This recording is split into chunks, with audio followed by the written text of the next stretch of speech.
Depan. Okey, terima kasih. Boleh tu.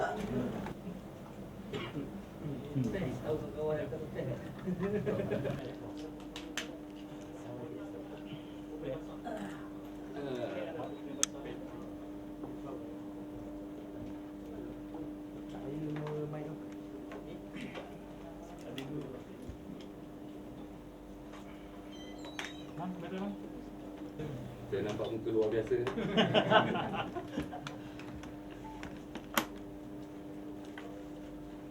Okey, Assalamualaikum warahmatullahi wabarakatuh. Selamat petang saya ucapkan kepada teman-teman media dan hari ini hari cuti. Dalam masa cuti pun dalam notis yang begitu singkat. Rasanya kemarin diberikan notis bahawa kita akan mengadakan PC ini. Dan sebagaimana biasa, sambutan kepada PC kita sama dengan sambutan yang ditunjukkan di peringkat akar rumbi, di peringkat lokaliti yang kita pergi, maknanya panas. Sambutan terhadap gagasan IMR panas, sambutan terhadap teman-teman yang menganjurnya pun panas, dan sambutan terhadap apa yang kita bawa ke ribuan rakyat pun didapati sangat panas. Dan saya sekali lagi mengucapkan terima kasih pada teman-teman media, sama ada media konvensional dan media baru termasuk bloggers kita yang telah memberikan kerjasama sejak dari awal hampir 2,5 bulan yang lalu sampai hari ini.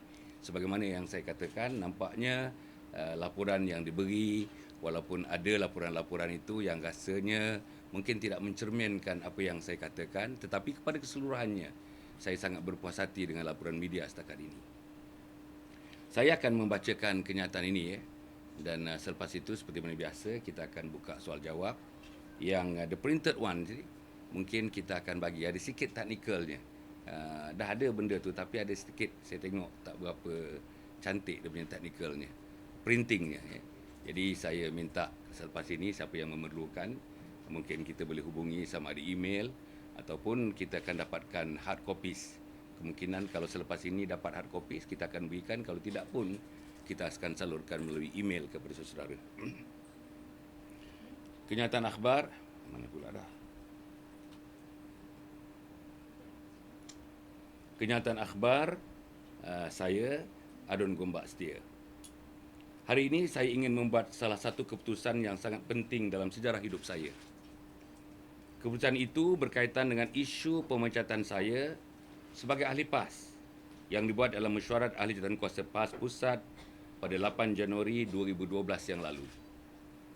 PAS sebagai sebuah parti yang telah saya dokongi hampir 15 tahun yang lalu telah membuat keputusan yang begitu drastik terhadap saya. Seperti yang dilakukan oleh ahli dan pimpinan yang lain, saya juga telah cuba memberikan segala kemampuan yang ada untuk melonjakkan parti mencapai matlamat penubuhannya. Usaha sedemikian telah pun menantijahkan sesuatu yang baik dan ianya terserlah dalam keputusan pilihan raya PRU yang ke-12 yang lalu. Pemimpin tertinggi PAS telah membuat keputusan untuk memecat saya tanpa mengikut prosedur yang lazim digunakan oleh mana-mana pertubuhan politik termasuk PAS, sebuah parti yang sepatutnya menyanjung syariat Allah Subhanahu Wa Taala. Seperti yang termaklum, banyak kes-kes disiplin sebelum ini yang melibatkan pemimpin tertinggi dan ahli biasa dalam parti. Tindakan disiplin diambil terhadap mereka setelah kesalahan yang dilakukan dirangka yang biasanya dalam bentuk bertulis sebagai pertuduhan terhadap pihak yang kena tuduh. Sepanjang ingatan saya, setiap mereka yang terlibat diberi ruang dan peluang untuk membela diri mengikut prinsip right to be heard yang juga merupakan inti kepada prosedur tindakan disiplin yang sepatutnya diambil oleh PAS mengikut lunas-lunas syariat. Kes yang melibatkan saya dilakukan secara paling otokratik dan paling tidak demokratik. Mereka membuat keputusan secara arbitrary, berhujah dan mendengar dari satu pihak sahaja. Tindakan pemecatan yang biasanya merupakan tindakan last resort dibuat seolah-olah wujudnya satu komplot untuk menjatuhkan seseorang. Apa yang berlaku? Tindakan yang diambil begitu tergesa-gesa, termasuk tindakan untuk menggugurkan saya sebagai ahli exco kerajaan negeri yang juga dilakukan secara tergesa-gesa oleh Setiausaha Agung PAS yang meminta supaya pengguguran itu dibuat secara serta-merta. Saya yakin amalan ini tidak syak lagi bertentangan dengan amalan dan akhlak Islam yang menjadi tulang belakang kepada amalan pengurusan parti. Saya menyerahkan kepada Allah Subhanahu wa taala untuk memberi pembalasan kepada mereka yang bersekongkol menganiaya saya dalam kes ini. Seperti yang saya bayangkan di atas, saya telah merujuk kepada alim ulama di dalam dan di luar parti serta para profesional, ahli akademik serta ahli biasa mengenai isu pemecatan ini. Terdapat dua aliran pemikiran yang menyokong dan tidak bersetuju dengan saya membuat rayuan. Setelah berenung berbagai sudut termasuk kepraktikalan gerak kerja saya seterusnya, dan yang paling pentingnya setelah beristikharah, telah membawa saya membuat keputusan untuk tidak membuat rayuan. Maka dengan ini, saya menyatakan dengan rasminya bahawa saya tidak akan membuat rayuan yang akan tamat tempohnya pada 7 Februari 2012 ini. Di antara asas keputusan muktamar ini, selain daripada yang disebutkan sebelum ini, saya tidak selesa dengan perkara-perkara berikut. A. Peranan parasit-parasit yang begitu menonjol dalam mesyuarat membuat keputusan tersebut sehingga pimpinan tertinggi terpaksa membuat keputusan di luar batasan pengurusan manusia dalam organisasi seperti yang lazim dilakukan. B. Saya tidak pernah menerima surat, pesanan ringkas atau panggilan telefon meminta saya hadir khusus untuk memberi keterangan terhadap apa-apa pertuduhan sekiranya ada yang dikenakan terhadap saya. C. Saya berpegang kepada kenyataan Tuan Guru Mursyidul Am yang menyatakan bahawa segala-galanya yang melibatkan saya telah selesai berikutan dengan pertemuan Mahabbah di Kota Baru pada 27 hari bulan Disember 2011. Saya mendapati hala tuju dan dasar perjuangan parti telah terkeluar dari landasan asalnya. Negara Islam, hukum hudud, kepimpinan ulama, ukhuwah Islamiyah dan akhlak Islam tidak lagi menjadi amalan dan terpancar dalam urusan harian parti. Sedangkan elemen-elemen inilah yang pada awalnya merupakan daya penarik utama kepada kemasukan saya menyertai perjuangan PAS. Kerap kali saya mencadangkan supaya PAS mengkaji semula kedudukannya dalam Pakatan Rakyat.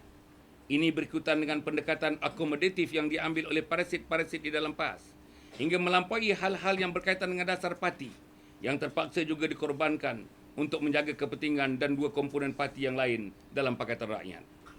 Dalam konteks pentadbiran negeri Selangor, saya sendiri menghadapi kesukaran dan suasana serba untuk melonjak, menjunjung dan mendaulatkan Islam serta bangsa Melayu seperti yang termaktub dalam pernyataan dasar parti. G. Dalam banyak hal, saya dapati pemimpin parasit dalam PAS lebih gemar mendengar pandangan daripada DAP dan PKR berbanding daripada wakil partinya sendiri dalam hal pentadbiran kerajaan negeri, khususnya yang saya tahu negeri Selangor. H.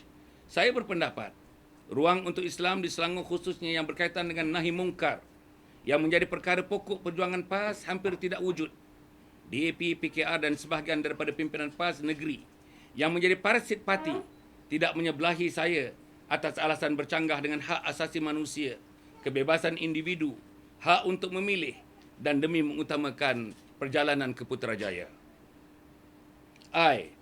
Hampir dalam semua perkara, pimpinan parasit PAS menyuarakan pandangan negatif terhadap apa yang saya lakukan yang menyentuh persoalan Islam dan Melayu yang sebenarnya selari dengan tanggungjawab saya yang memegang portfolio hal ehwal Islam dan adat Melayu.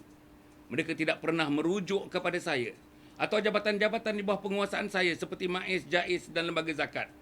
Mereka lebih suka menyerang saya termasuk menyuarakannya melalui media massa. Cara sedemikian sudah jauh menyimpang daripada amalan akhlak Islam. Berdasarkan faktor-faktor inilah, saya telah menetapkan hati untuk membuat keputusan tidak akan merayu terhadap pemecatan keahlian saya itu. Sebaliknya, saya membuat keputusan membantah keputusan pemecatan yang bersifat arbitrari dan dilakukan mengikut selera parasit-parasit yang sememangnya begitu bernafsu untuk melihat saya tidak berada dalam saf kepimpinan parti. Saya ingin mengambil kesempatan ini untuk menyatakan penghargaan saya kepada para perwakilan yang telah memilih saya dalam muktamar yang baru lalu. Ucapan penghargaan yang sama juga saya tujukan kepada para pemimpin ulama dan pemuda dalam PAS dan mereka yang ikhlas dengan perjuangan memertabatkan Islam dalam PAS yang memberi sokongan dan galakan yang sama. Saya berharap demi agama Allah dan demi semangat perjuangan yang ditinggalkan oleh Rasulullah sallallahu alaihi wasallam, kumpulan ulama dan pemuda dalam PAS perlu bergerak dari dalam dan saya yang dipecat bergerak dari luar supaya dalam masa yang terdekat Parti Islam se-Malaysia PAS dapat dibebaskan daripada cengkaman parasit-parasit yang begitu bermerajalela di dalam parti sekarang ini. Izinkan saya juga memberi sekelumit pandangan tentang perlunya Majlis Syura PAS terus diperkasakan bagi menentukan badan ini benar-benar berfungsi menentukan supaya dasar perjuangan parti pada pernyataan dan rohnya tidak mudah dilentur mengikut selera mana-mana golongan, termasuk apa yang sedang dilakukan oleh parasit-parasit dalam sistem parti PAS. Saya juga ingin menyentuh mengenai program roadshow yang sedang giat dikendalikan. Roadshow yang diadakan ada yang bertemakan akidah Islamiyah dan ada yang bersifat cabaran politik semasa. Kedua-duanya dianjurkan oleh badan-badan sukarela dan NGO-NGO di lokaliti-lokaliti tertentu. Seperti saya akan tegaskan di sini. Tidak ada penglibatan UMNO sama sekali dalam penganjuran program-program tersebut seperti yang didakwa oleh setengah pihak. Badan-badan NGO tersebut dengan sukarela dan berbesar hati menganjurkan program kerana kandungan program-program tersebut bertepatan dengan kehendak mereka dan aspirasi dan cita rasa sebilangan besar anggota masyarakat di negara ini. Sehingga ini sambutan yang diberi adalah sama sekali di luar jangkaan. Rakyat daripada berbagai golongan, lelaki dan perempuan, tua dan muda, membanjiri majlis-majlis yang diadakan. Di samping itu, permintaan untuk mengadakan program yang serupa di tempat masing-masing di seluruh negara datang mencurah-curah. Ini menggambarkan anggota masyarakat sudah jemu dengan politik partisan, chauvinistik dan sokongan melulu kepada beberapa tokoh individu dengan matlamat perjuangan yang kabur. Masyarakat memerlukan aliran baru berpolitik yang menjadi kunci penentu kepada keberlangsungan proses membina negara. Akhirnya, saya juga ingin menyentuh mengenai pertubuhan sukarela yang menggabungkan NGO-NGO. Pertubuhan sukarela yang menggabungkan NGO-NGO, individu-individu dan mereka yang berminat dan menghayati perjuangan memertabakan IMR, Islam Melayu dan institusi raja. Badan yang dimaksudkan ini akan dilancarkan pada 21 hari bulan Februari 2012. Adalah diharapkan badan ini akan terus menjadikan pemangkin kepada satu gerakan massa yang baru untuk meletakkan Malaysia ke persada negara yang maju dan bermaruah. Jadi itulah lebih kurangnya pernyataan pada petang ini, dan saya harap saudara soalan itu, insya-Allah. Silakan.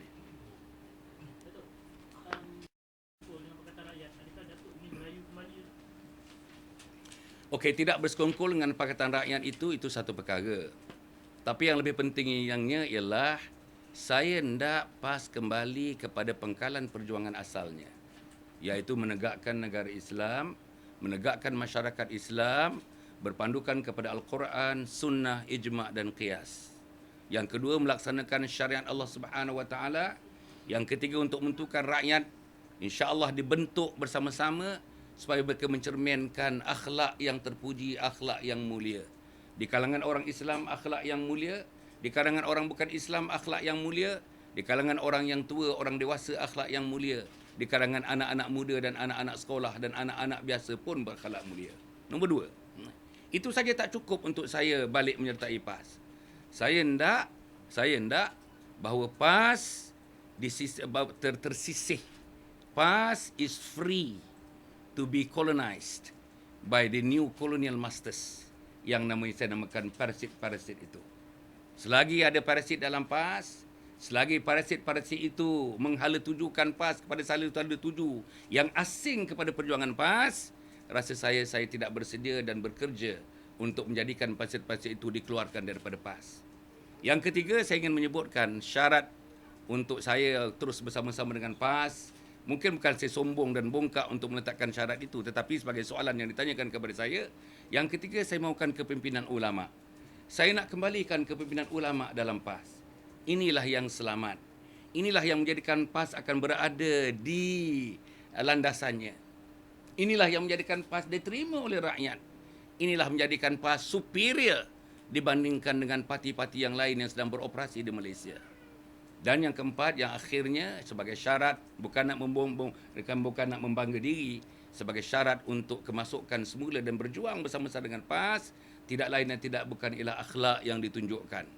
Akhlak kita menghentam sesama pemimpin, akhlak kita hina-menghina sesama pemimpin, akhlak kita jatuh-menjatuh, itu bukan akhlak orang-orang PAS sebenarnya. Tetapi parasit-parasit telah membawa akhlak ini masuk ke dalam PAS. Dan saya tidak bersedia sama sekali untuk bekerjasama dengan golongan-golongan seperti ini. Ringkas kepada jawapan tadi ialah, insya-Allah kita akan bekerjasama dengan PAS. Saya sayang kepada PAS.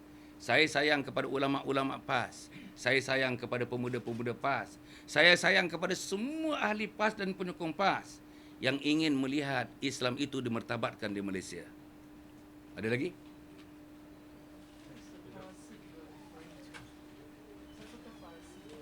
Okey. Ini ditanyakan kepada saya. Parasit ni mudah. Yang bertanggungjawab mengeluarkan PAS daripada landasannya, orang itu termasuk dalam kumpulan parasit. Ya? Yang tunduk kepada DAP dan PKR hingga pendekatan terpaksa membuat pendekatan akomodatif, orang itu ialah orang parasit. Kumpulan itu kumpulan parasit. Ya? Okey, mempengaruhi presiden dan pimpinan-pimpinan tertinggi. Oleh kerana mereka mempunyai bilangan majoriti, maka itu juga saya anggapkan sebagai satu golongan parasit. Yang keempat, kalau nak tahu siapa dia parasit, parasit itu ialah selamanya yang mereka mengatakan apa juga yang dilakukan bertentangan dengan kehendak mereka, mereka selalu mengatakan itu agenda UMNO, agenda UMNO, agenda UMNO. Himpun yang saya lakukan, yang saya bersama-sama dengan teman-teman terlibat, itu agenda UMNO. Apa juga kebaikan yang dilakukan, seolah-olah selagi dengan apa yang nak dilakukan oleh PAS, kebaikan itu dianggap sebagai itu agenda UMNO. Inilah kata-kata yang keluar daripada mulut-mulut parasit. Jadi saya rasa without further elaborating what they are, who they are, I think it is already clear who they are. Terima kasih. Next. Ya. Bagi Khalid Samad ada menyebut yang Datuk ni sebenarnya dekat asal lagi parasit. Jadi kalau betul Datuk ni parasit dalam PAS, kenapa PAS tidak pecat Datuk? Oh. Dekat awal. Saya tidak pernah menjadi parasit. Saya tidak pernah mengeluarkan PAS daripada landasannya. Saya tidak pernah mengeluarkan PAS daripada aspirasi untuk meletakkan PAS membina satu negara berdasarkan Al-Quran, Sunnah, Ijma' dan Ulama'. Saya tidak pernah bersekongkol dengan DAP dalam konteks kita nak membina satu negara yang mencerminkan keadilan yang terdapat dalam Al-Quran. Saya tidak pernah bersekongkol dengan ketua umum, kalau ada ketua umum pakatan rakyat, ketua umum itu. Saya tidak pernah bersekongkol dengan orang-orang yang seperti ini. Saya tidak pernah menyokong membabi buta orang-orang yang seperti ini, yang perjuangannya begitu kabur bagi saya. Nak bawa orang-orang kita ni, orang-orang dalam Pakatan ke Putrajaya. Saya tak tahu bentuk kerajaan apa yang nak dilahirkan dengan di Putrajaya itu. Dengan gambaran yang kabur dalam kehidupan, dengan persoalan-persoalan yang melanda sebagai pemimpin-pemimpin, saya tak tahu nak dibawa ke mana mereka. Oleh kerana saya tidak bersekongkol dengan kumpulan ini, saya awal-awal tidak termasuk dalam kumpulan parasit itu. Tapi saya bukan ulama, tapi saya suka menyebelahi kumpulan-kumpulan ulama yang mempertahankan ciri-ciri perjuangan PAS sejak daripada awal hingga sekarang ini. Saya juga suka bersama dengan pemuda-pemuda, walaupun saya dah tua, jauh tua daripada pemuda-pemuda. Tetapi perjuangannya begitu muda. Apa perjuangannya? Perjuangannya sentiasa untuk membarakan api perjuangan, untuk meletakkan masyarakat yang adil, membina masyarakat yang saksama, berdasarkan kepada prinsip-prinsip yang ada dalam syariat Islam itu. Jadi maknanya kalau Khalid mengatakan saya parasit daripada awalnya, saya rasa itu tidak betul. Saya datang kepada PAS, tidak bertindak untuk keluarkan PAS daripada landasannya. Saya datang kepada PAS, tidak saya nak menjatuhkan ulama dalam PAS. Saya datang PAS, saya nak menambah lagi bilangan ulama dalam PAS. Saya datang kepada PAS untuk memberikan an added advantage, an added strength to PAS. Untuk PAS, insya-Allah menjalankan tugas utamanya, iaitu membina negara berasaskan pada Al-Quran, Sunnah, Ijma' dan Qiyas. Jadi, for all intent and purposes, I don't categorize myself right from beginning and as one of those yang termasuk dalam kumpulan parasit. Dia saya tak tahu.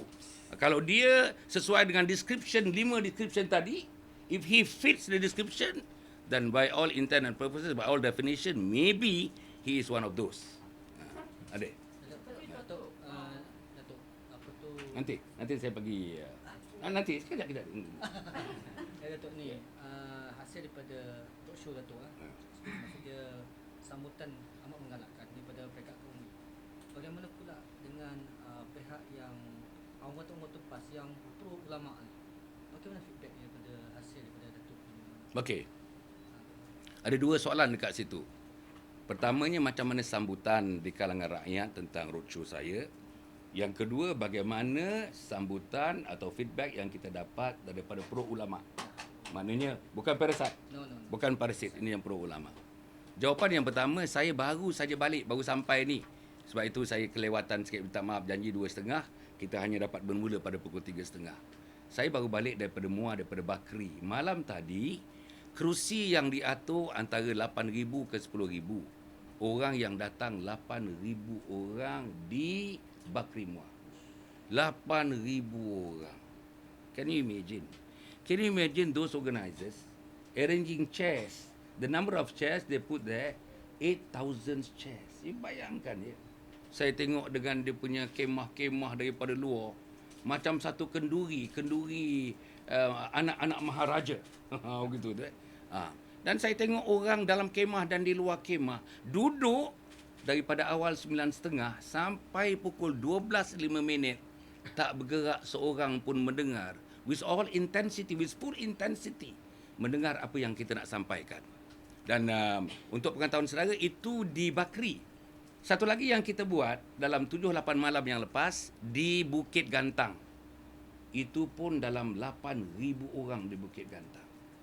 So saudara pun dah tahu, dalam blog dia kata 10,000, tapi saya nak kurangkan 2,000 menjadi 8,000. Tapi ada orang nak kurangkan lagi. Kalau Malaysia kini dia kata 1,000 aja. Minta maaf saya sebut Malaysia kini ni. Your numbers have never been right, you know. And so far Hasan Ali's program is concerned. Saya tegur baru-baru ni. Di mana saya ada tegur? Oh, di himpun di Pulau Pinang kan Tengah program berjalan. Tak maaf saya sebut ni, saya kena sebut benda ni. Tengah program berjalan, kita dapat you dah bahkan paparan dalam Malaysia kini kata 1,000 orang saja. Padahal yang hadirnya 4,000 orang. Kursi saja yang disediakan 3,500, yang berdiri yang tak dapat kursi lebih daripada 1,000 orang. Tapi laporannya hanya 1,000 orang saja. Tak apalah, tak apa. Itu tak ada masalah bagi saya. Dia kata seorang pun tak apa. Saya tak ada masalah. Tapi facts remain facts. Ya? Facts remain facts. Right figures remain right figures. Okey. Jadi nombor 2 tadi. Soalan nombor 2, bagaimana tentang golongan yang pro ulama? Makna golongan yang asli. Dia asliyun wa far'iyun. Dia asli ya. Jadi sambutan yang saya dapat ya. Bahkan saya nak bagi menyebutkan, ada teman-teman di kalangan yang ini, tak perlu saya sebutkan namanya, menyebut saya ke Kelantan, menyebut saya ke Terengganu, menyebut saya ke Kedah dan sebagainya. Golongan-golongan, orang-orang PAS, tulen orang PAS yang nak sudi nak mendengar. Saya tak tahu nak mendengar buat apa. Sama ada mendengar saja mendengar, itu satu. Sama ada mendengar nak buat keputusan macam saya, 2. Sama ada mendengar ataupun nak menyokong mana-mana golongan, saya pun tak tahu. Tapi intention untuk mendengar begitu-begitu jelas kepada mereka. Jadi saya nampak ya sokongan kepada roadshow kita sehingga ini malam ini kalau saudara ada masa kita pergi kampung sikit. Namanya Kampung Bukit Belimbing di Kuala Selangor. Kita tengok dekat sana. Walaupun kampung yang agak terpencil di Kuala Selangor, di Permatang di sana.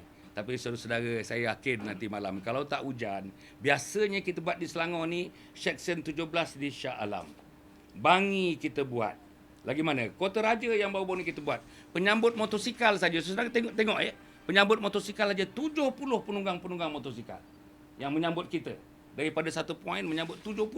Ada orang kata 100 tapi saya kurangkan 30. 70 orang berderum motosikal masuk dan orang meraihkan kita dalam satu keraian yang saya rasa bagi orang-orang di situ, terutama pengendalinya, penganjurnya, namanya Waris Melaya. Waris Melaya ni NGO yang menganjurkannya, yang telah memberikan sepenuh sokongan dan dukungan dan menganjurkannya dengan begitu cantik penganjuran majlis pada malam itu. Jadi kalau yang di Selangor ni setakat 4-5 tempat yang kita dah pergi, minimum kehadirannya ialah dalam 2,500. Biasanya antara 3,000 ke 4,000 dan ada tempat-tempatnya mencecah sampai kepada 5,000 dan 6,000 orang. Besok malam saya nak flower ni. Besok malam kita ada di Bukit Indah di Ampang. Maybe that is the town area, that is a city area. You can have a cross section. I have gone to the rural area. I'm also going to the urban area. Kita tengok macam mana nanti sambutan daripada rural dan urban. Tetapi yang saya tengoklah rural urban pun sambutannya hangat, di urban area pun sambutannya hangat. In between rural dan urban itu, the fringes pun saya nampak sambutannya begitu hangat. Ada lagi?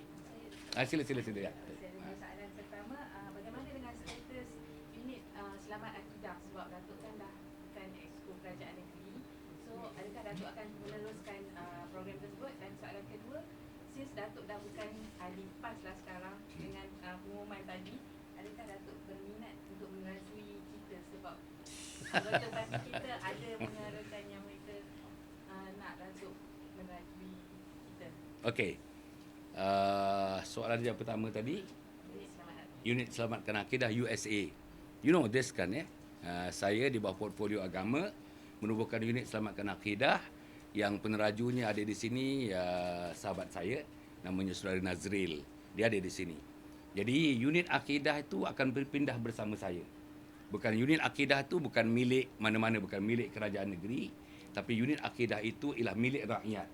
Jadi bila milik rakyat, pejuang-pejuang rakyat macam saya akan bawa bersama, insya-Allah saya akan mencari orang-orang yang dapat sponsor aktiviti-aktivitinya supaya dia tidak bergantung kepada wang-wang yang disalurkan melalui wang rakyat.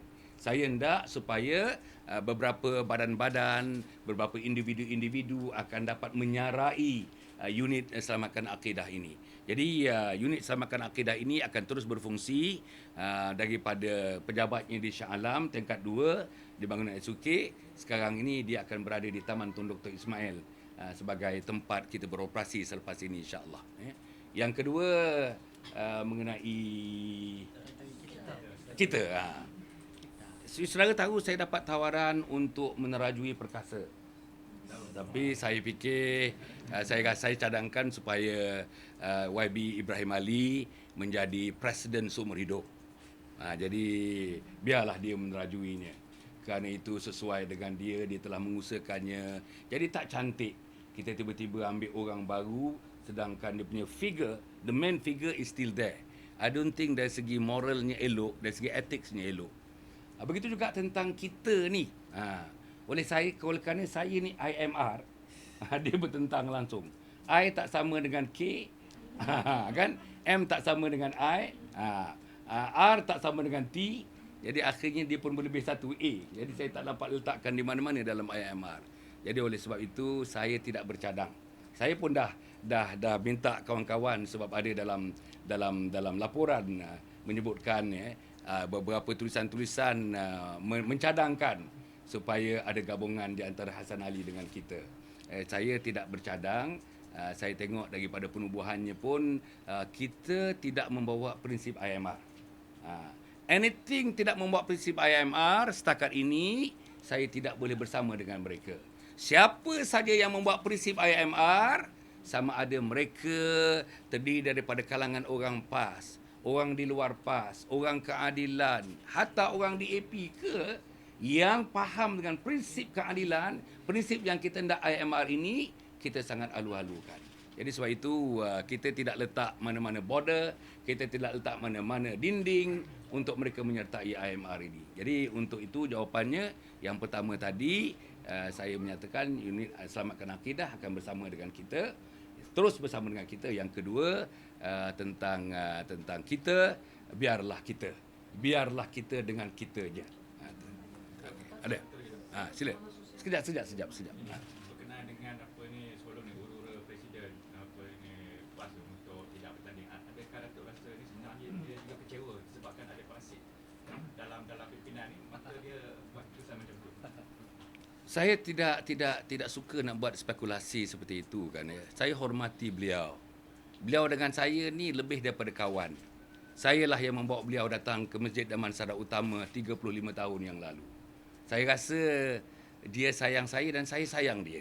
Sayang dalam konteks bekerja, sayang dalam konteks hormat menghormati, sayang dalam konteks antara saya pengikut dan dia sebagai pemimpin. Itu sayangnya. Jadi untuk dia mengatakan dia tersinggung dengan apa yang berlaku, dia tidak dapat menangani masalah yang dihadapi oleh parti kerana adanya parasit-parasit ini, saya tidak berani membuat spekulasi itu. Tapi kalau saya ikut pemikiran saya, telahan saudara itu mungkin ada juga kebenarannya. Tapi untuk saya buktikan secara berfakta, tak mampulah saya nak buktikan secara berfakta. Tapi apapun, saya rasa PAS memerlukan pimpinan, masih memerlukan pimpinan Ustaz Hadi. Dan saya doakan dengan izin Allah Subhanahu Wa Taala, Ustaz Hadi diberikan kekuatan. Bukan kekuatan hanya untuk mengikut cara gaya parasit-parasit, tetapi kekuatan untuk mengemudikan parti. Apa berlaku pun, saya tegak dengan nak melahirkan negara yang berteraskan kepada Al-Quran, Sunnah, Ijma' dan Qiyas. Persetankan parasit-parasit ini. Saya rasa beliau mempunyai kekuatan untuk melakukannya dan saya doakan Ustaz Hadi sebagai Presiden PAS akan dapat melakukannya. Okey. Datuk kata golongan parasit ini, tapi bukankah golongan parasit ini juga dipilih oleh ahli-ahli perwakilan semasa pilihan raya dalam parti dulu? Jadi apakah Bila dia pilih perwakilan, saya tidak menyalahkan pemilihan yang dipilih. Tetapi saya menyalahkan parasit-parasit ini. You pilih orang sebab ahli-ahli PAS ni mengatakan bahawa parti saya parti Islam. Bahawa parti saya akan menjunjung Al-Quran, Sunnah, Ijma' dan Qiyas. Bahawa parti saya akan melaksanakan syariat Islam. Itu pemimpin, itu ahli-ahli PAS. Bila sudah dilantik, apa yang nak dibuat? Biasa ni it is beyond beyond the authority kebanyakan ahli-ahli PAS yang biasa. Dia tak boleh kontrol dah benda ni. Jadi sebab itu saya tidak menyalahkan ahli-ahli PAS yang memilih mereka, kerana kalau kita lihat dalam pemilihan itu pun kita tengok semuanya akan mengatakan yang dipilih. Kalau mereka katakanlah berkempen, tapi saya tidak berkempen. Saya tidak melangkahkan selangkah kaki pun untuk berkempen dalam muktamar yang lepas. Yang itu saya ahli parlimen Shah Alam mengatakan saya berkedudukan dalam keadaan corot, menang tapi corot dalam pemilihan itu dibandingkan dengan pemilihan sebelumnya. Saya duduk dalam top 10 dalam pemilihan itu. Tapi saya mengatakan corot tak corot itu persoalannya lain. Tapi kalau misalnya diusahakan, ada usaha ke arah itu, ada usaha untuk menagih pengundian, mungkin saya rasa tidaklah secorot mana pun. Tapi apa pun, saya redha dengan apa pun. Hatta kalau tak dipilih pun dalam muktamar, saya tak merasa apa-apa. Dipilih pun kalau kita berada dalam lingkungan parasit, apa gunanya? Dipilih pun dalam lingkungan kita tak mampu untuk bersuara melawan parasit, apa gunanya? Dipilih pun kalau kita tunduk dengan DAP, tunduk dengan PKR, apa gunanya? Dipilih pun kalau kita berkiblatkan kepada pemimpin agung Pakatan Rakyat, apa gunanya? Jadi pada saya itu bukan persoalannya. Jadi soal yang ditanya tadi, saya ingat kerana ahli-ahli memilihnya dan pemilihan itu tidak menggambarkan sebenarnya kehendak ahli. Kehendak ahli is one thing, what is being done by the leaders is another. Jadi kita kena differentiate dua-dua perkara tersebut. Yes, ada lagi. Sila. Saya pergi pada dalam selama Datuk di MUA dengan Datuk ada sebutkan ada kategorikan dua kepimpinan PAS 78% yang sekular yang memberi sokongan kepada 72.28%. okey. 28. 72.8% tu memberi sokongan kepada PKR dan DAP mengikut pemilihan sekular. And then ada 28.8% tu adalah golongan ulama yang memberi yang lebih menyokong kepada Datuk Seri Anwar. Bukan, ulama tidak menyokong Anwar. Yang sanggup ketepikan perjuangan PAS yang lebih menyokong. Saya nak betulkan tu. Yang 72.28% tu, itulah orang-orang, kalau nak tafsirkan parasit pun parasit lah. They are the majority. They are the majority. They are the one wanted to take PAS away from its original path. Itu dia. Yang tinggal, yang dulu ulama 70%, sekarang ulama tinggal 30%. Dalam 30% itulah mereka nak mempertahankan perjuangan asli PAS. Itu dia. Maksudnya. Kan yang 78% tu. So now 72 dek. saya so yang 72% ni 72.8% ni adalah mereka yang dah take over peranan ulama yang untuk menegakkan PAS ke jalan yang benar masuk Datuk sebelum lah. Betul. I cannot get your Maksudnya I'm very sorry, I cannot get your yang 72.28% ni adalah golongan parasit yang telah mengambil alih peranan ulama yang selama ni. Betul, exactly, yes. Jadi baki tu ada tinggal ulama. Baki tu adalah ulama-ulama, tinggal ulama yang lepas yang masih beroperasi. Tetapi by sheer number dia 72.28%. Jadi maknanya dia mempengaruhi keputusan. Dia mempengaruhi apa yang nak dibuat oleh pimpinan tertinggi. Dia mempengaruhi hala tuju parti. Dia mempengaruhi hubungan parti PAS dengan DAP dengan PKR. Dia mempengaruhi polisi di peringkat Pakatan Rakyat. Dia mempengaruhi orang-orang PAS supaya sekarang ni kita jangan fikir negara Islam, kita jangan fikir hudud, kita jangan fikir moral Islam, kita fikir ke Putrajaya, ke Putrajaya, ke Putrajaya. These people have been partly successful in persuading, in convincing the people. Now, let us start thinking going to Putrajaya. Instead of us, you and I think of negara Islam dan sebagainya. Itu dia. Boleh? Boleh? 28 tu? Eh? Yang 28 Itulah golongan yang tinggal sekarang. yang masih Yang masih mau memperjuangkan. Yang masih memperjuangkan. Saya takut dalam 28% itu pun kok ada pula yang tak parasite tapi semi parasite. Itu pun saya takut jugalah. I hope it doesn't happen that way. You know? Sila. Tadi mengatakan bahawa Datuk akan bergerak di bawah PAS dan memanggil agar pemuda untuk bergerak dalam PAS. Apa tindakan yang pemuda harus lakukan? Ini saya serahkan kepada pemuda dan saya serahkan kepada ulama. Yang glaring sekarang ni di kalangan PAS ialah ulama dan pemuda. Saya nampak quite a big number yang faham bahawa PAS sedang diseleweng. Yang faham yang PAS perlu balik ke pangkalan asalnya. Yang faham PAS kena pergi kepada hala tuju pertama dan utamanya. Itu yang utama. Okey. Jadi saya di luar, dia di dalam. Kalau saya di dalam, ya saya macam ahli biasa saja. Apa ahli biasa buat? Tangan diikat, kaki diikat dan mulut disumbat betul-betul. Tapi saya sekarang mengadakan press conference ni pasal apa? Pasal saya di luar. Saya boleh bercakap ni pasal apa? Saya di luar.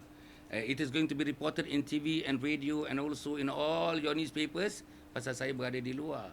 Saya berani bercakap. Saya dulu dalam pun saya bercakap juga. Itu pasal saya kena pecat. Di luar saya rasa lagilah. Mungkin macam lebih bergetih lah saya bercakap di luar daripada di dalam kan. Jadi bila saya di luar maknanya saya boleh panggil masyarakat. Macam semalam ada 7,000, 8,000 orang di Bakri. Come on. Mari kita fikirkan balik. Mari kita tolak parasit-parasit ini. Saya fikir yang mendengar daripada 100 orang, mungkin ada 20-30% yang boleh membeli apa yang saya sebutkan kepada mereka. Pelan-pelan, over the period of months and years, saya nampak benda ini akan boleh berlaku satu pertukaran. Biasanya, muktamar ini akan berlaku 2 tahun sekali.